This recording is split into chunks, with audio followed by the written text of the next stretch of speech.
Prise directe. Restez connectés, restez informés. Prise directe.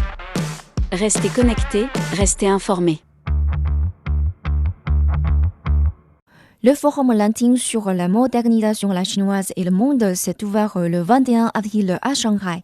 Il a été co-organisé par l'Association de la diplomatie publique de Chine, l'Institut des affaires étrangères du peuple chinois et la ville de Shanghai.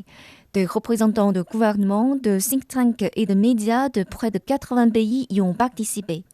Parmi eux, M. Yoro Diallo, ancien diplomate malien et chercheur principal à l'Institut des études africaines de l'Université normale du Zhejiang, il s'est exprimé devant notre micro.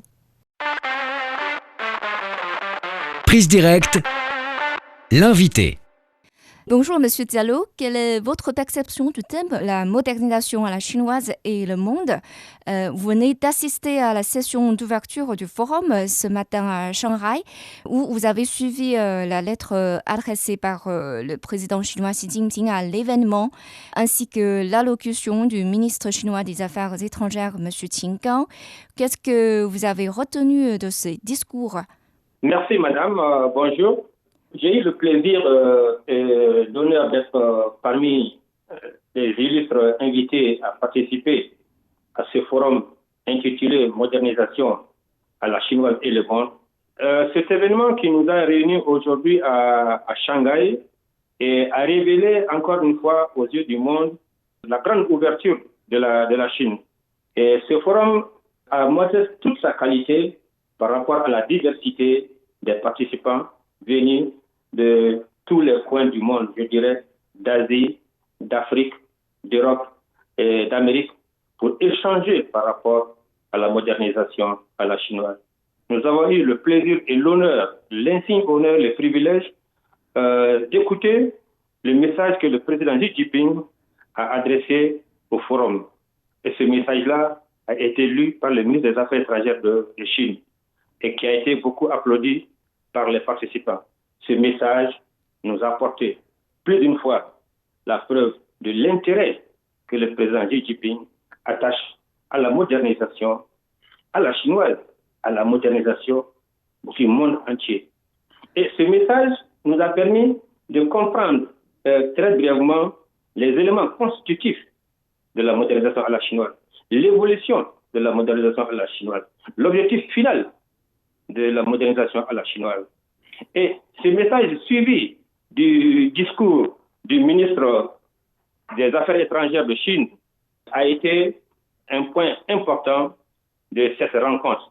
Le ministre nous a fait l'honneur d'écouter un discours éloquent d'une largeur étendue sur la modernisation à la chinoise. Et nous pouvons dire qu'à partir de ce forum, nos échanges nous ont permis non seulement d'être à la hauteur de la compréhension et aussi la capacité de partager la modernisation à la chinoise avec l'ensemble du monde.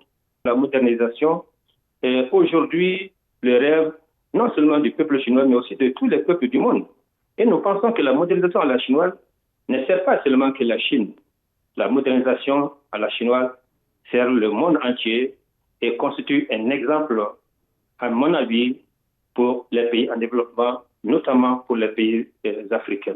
La modernisation à la chinoise nous a démontré que la modernisation n'est pas exclusive, non seulement à des puissances, à des riches, mais elle appartient à tout un peuple et permet à tout un peuple, à tous les peuples du monde, selon sa capacité, selon son histoire, selon sa culture, de mettre en place les éléments de cette modernisation.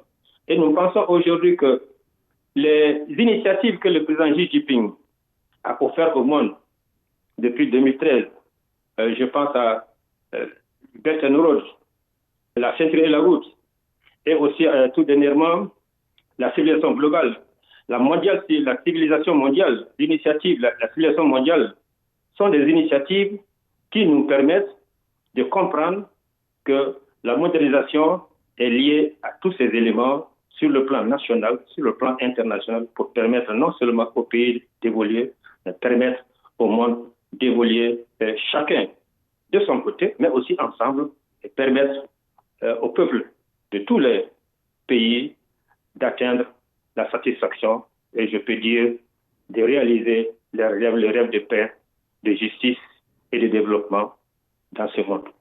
C'était l'interview accordée par M. Yoro Diallo, ancien diplomate malien et chercheur principal à l'Institut des études africaines de l'Université normale du Zhejiang. C'est ainsi que cette édition de Prix Direct touche à sa fin. Merci de l'avoir suivi et à la prochaine.